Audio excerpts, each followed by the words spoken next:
Mga boss, garapalan na yung panggagago ng Kongreso at Senado sa atin. Isipin nyo to mga boss ha, ziniro yung budget sa PhilHealth.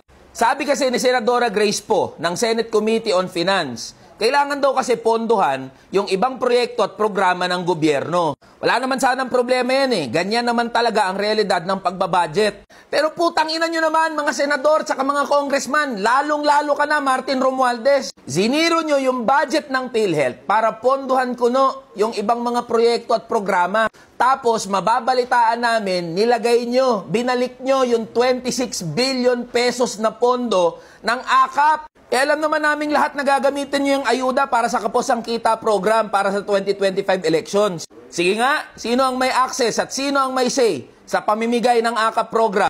Di ba mga congressman? Di ba mga senador? Kaya nga 21 billion yung nilagay nyo sa Kongreso, tapos 5 billion sa Senado.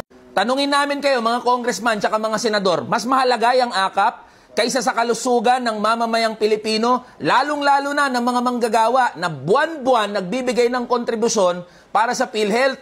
Nakita nyo na ba ano itsura ng mga public hospital? Nakita nyo na ba gaano karami yung mga pasyente na pumipila dyan araw-araw?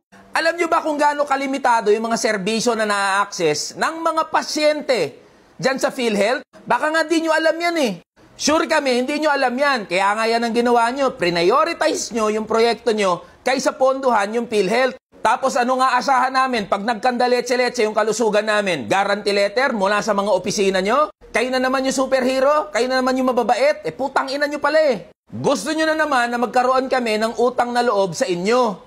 Mga boss, ito yung issue na dapat nangingialam at nagsasalita na tayong lahat. Buhay at kamatayan, nating ordinaryong Pilipino, nating mga manggagawang pinag-uusapan dito. Huwag tayong pumayag, nagaguhin ng mga congressman tsaka ng mga senador, ni na Martin Romualdez, ni na Grace Poe, at lahat ng kabilang dyan sa BICAM Committee. Singilin natin yung mga yan, kalampagin natin yung mga yan, lalong-lalo na karamihan sa mga senador at congressman na yan, nagpapabango kasi tatakbo uli yan sa 2025. Ibalik nyo ang pondo ng PhilHealth, huwag nyong nakawin ang pera namin.